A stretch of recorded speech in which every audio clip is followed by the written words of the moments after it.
Hello and welcome back to another Out of Spec Reviews video, and welcome back to another 70 mile per hour highway MPG efficiency test, this time with the Chevy Trailblazer, and the excited dog is back.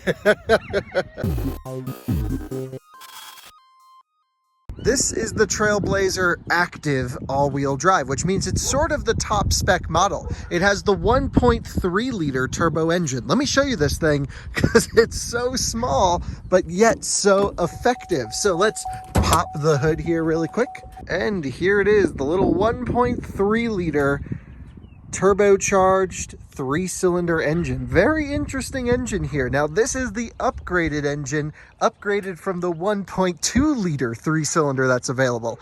That's kind of neat. So you gain 100 cc's basically going up to the top engine. Now this particular one is mated to the 9-speed torque converted automatic. With the 1.2 liter or with the 1.3 liter, I believe only in front wheel drive trim you can get the CVT transmission. Now I'm actually curious about how that would work and why they decided to put a CVT versus a 9-speed torque converted auto. I believe this is the same exact gearbox in another in the Chevy Blazer, not the Trailblazer, that we recently tested, because the gear gap between 2 and 3 is like 500 RPM at redline. Like it's just pretty funny for sure. Anyway, I'm excited to see how this will do in our test. It is on the Dynapro AT2 tires by Hankook. This is not really an efficient tire, but you can see it's more of an all-season that they've added this extra graphics to here on the side. That doesn't necessarily mean it's a totally off-road or all-terrain capable tire, although it is a little bit more aggressive than your standard tire. That outer edge is more or less just for looks throughout here. Anyway, let me walk you through our testing procedures. In our testing today, we are going to be doing our loop-style test. Feel free to skip over this portion if you know how we conduct our tests. What we do is we run up to Wellington, Colorado. There's a come-and-go fueling station right off of I-25. We fill up the fuel tank all the way until it completes and clicks off. Then we give it 30 seconds to drain down and then go wide open on the handle again until it clicks. That's how we consider a full fuel tank. Then we jump on the highway, get it up to 70 mile per hour GPS accurate speed. We do not rely on the internal miles per hour calculator. We go up to Cheyenne, Wyoming, and then we turn around and come back. The reason I do a loop style test is especially on days like today where there's a little bit of headwind on the way up there.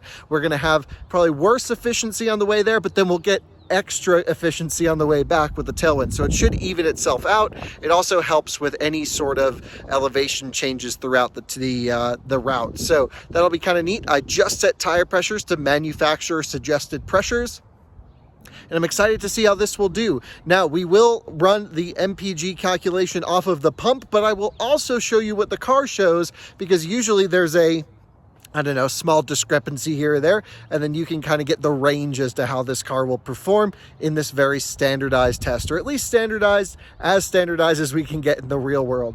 Anyway, let me take you on a quick tour of this Trailblazer, and then we'll jump on the highway. Taking a look around, let's take a look at trunk space, non-power trunk. We have a couple things in here. Didn't realize helmet, car charger, adapter for an electric vehicle. Let's take a look at the back seat. No sunroof in this particular model. Also no sunroof in the Blazer we just tested, but you can see fairly good sized back seat. This front seat's back all the way. Really like this little active tag that you get here on the seats. That's kind of nice. Just a little leather sample, more or less, in brown. Now this also has sort of a contrasting roof color, which is nice. And we also have sort of contrasting colors inside here, which I really like. I really love this fabric choice throughout. It's sort of like a jean material, almost like a denim material, more bronze accents throughout. Overall, pretty aggressive looking car, great looking car, great sounding car. 3 cylinders in general just sound awesome. They kind of sound like an inline 6 more or less, because it's half, but it's got a nice low grumbly note to it. Really a great power plant. Can't say enough good things about this engine. The efficiency, the performance, everything here is good. This one we also took off-roading the other day for an out-of-spec motoring video. This was our support vehicle, and it was a beast on the trails. Very impressive. So for reference, here's all the pricing and spec information. Again, as mentioned, 1.3 turbo, 9-speed. This particular one is $31,375. Has a few options on it, but it really means, you know, this active model right here is really the top spec. Now, in terms of MPG, which is what we'll be looking at today, we are going to be expecting somewhere around 30 MPG on the highway. Let's see if we can match that, beat it, or if we come up short in our testing. Time to fill this thing up all the way. Here we go. We'll go until it clicks, give it 30 seconds, and then go full steam ahead until it clicks off the second time. So I've filled the tank all the way up. Let's talk about how we're going to get the car set up. We are going to run non-sport mode, of course. We are also going to run in front wheel drive, which means I will have the all-wheel drive button deselected. It's also the standard startup setting. There's no eco mode or anything like that in this car, so we're just going to run automatic air conditioning at around 70 to 72 degrees. It's about 63, 64 degrees outside, something like this. We will have a little bit of a headwind on the way up to Cheyenne, but that's why we run a loop style test, because we'll get a tailwind on the way back to counteract those results. So full tank of fuel, let's reset everything and head on for our 57.5-mile loop from here to Cheyenne and back to here. All loaded up, we're going to use the drive profile as we always do for our tests. We have confirmed that 71 miles per hour indicated on the car is a GPS accurate 70 miles per hour. So you'll see the cruise control set at 71 throughout this test.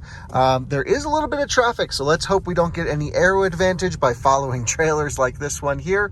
We're just going to merge up onto the highway in the way we normally do. Now I have to say, this little 1.3 liter 3-cylinder is just an awesome little engine. Feels very sophisticated, great bit of torque down low at around 2,000 RPM. Once the turbo comes on, this thing moves pretty good. Gotta say, I'm really enjoying driving this car at highway speeds and around town. It's just a sophisticated sounding engine. Now, normally I do run air conditioning with the automatic profile on. However, I'm not going to be doing that now. And it's just because GMs, even when they're set to the low airflow setting, just flow so much air. It's kind of annoying having all that air blown in your face. So I have it set to 72 degrees on a moderate fan setting where you would expect it to be. Let's merge up onto the highway and reach 70 miles per hour GPS. Here we go, merging up onto the highway. We used auto start stop the entire time we were at that red light, which is really nice. What I try to do is reach 70 miles per hour by the time we get to the end of this on-ramp. So let's merge up to speed nice and gently and see if we can reach 70 at the end of the merging lane. It's usually what I try to do. So we're at 60 now, need a little bit more throttle. And we're approaching 70. Turn signal over. And we have reached 70 miles per hour. Let's lock it in on the cruise control at 71. There we go, 71. And now we're just gonna sit on adaptive cruise control all the way up to Cheyenne. I'll update you when we reach about halfway. We are just almost to our halfway point. I'll pull it off 71 miles an hour here in a second. Again, 71 is the GPS accurate 70 that we run every car at. Gotta say, great car on the highway for the price point. This thing's just over $30,000 with every option almost. Again, this is the active. You can get a much less expensive one. Really quiet on the highway. Pretty sophisticated ride. Just pulled it off 70 miles an hour. And now we're going to go through my favorite part of this MPG test, which is the double left turn that's flowing. Someone commented with the actual name of this intersection. But the nice thing is we don't have to worry about sitting at a stoplight waiting for opposing traffic, because those guys are going. We can just head on out. We don't have to slow down at all. And we'll just merge right back on the highway the other way. Now, this engine does make quite a bit of torque, but in 9th gear, in top gear, it's not quite enough to climb a little bit of the rolling hills that we have been. So we've ended up dropping a gear or two, merging, or I should say getting up onto the highway. So gentle accelerations here, getting back up to 70 miles per hour. Gotta say, awesome little car. Really impressed with this thing. Wish it had Super Cruise though. The Bolt EUV, which is the electric car of this size from Chevrolet, has Super Cruise, and this one doesn't, and neither do any other Chevys right now, which is kind of a bummer, I think. So resume at 71 miles an hour, perfect timing, same position. We reach 70 miles per hour in every car right at the end of the on-ramp, and back down to Wellington, Colorado, to the fueling station. We'll see you there. Heading back into beautiful Colorado. Nice Tacoma right there. Getting a picture under the sign. Pretty sweet. Reaching the end of our test here. Just about to pull it off. 70 miles an hour. Just touching the brakes now. Gonna coast in as normal. And great sound system in this car for being a small, like very small, compact utility vehicle. Similar to like a Nissan Kicks or something like this. Feels pretty sturdy, and this active package with these sort of off-roady tires. Very nice car. Let's see what the results are for the fuel economy. I have no idea, but either this 3-cylinder just sat in boost the whole time at highway speeds and got terrible economy, or it was very efficient. I don't think we're going to see much middle ground, although maybe we will. Let's see. Heading over to the fuel pump right now.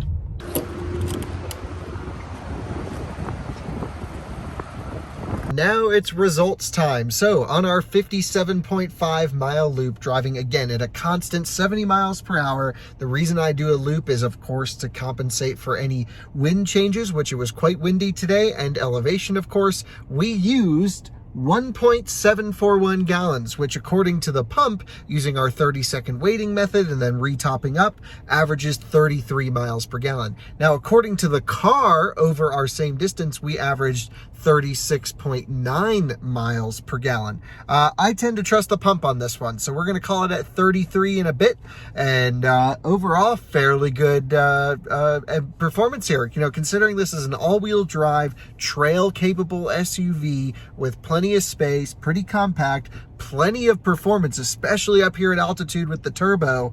That's a good showing right there. I thought it was going to be way worse or way better, but happened to be in the middle, and can't say that there's anything wrong with it. Pretty good MPG performance. We'll see you again on the next Out of Spec Reviews video. Bye-bye.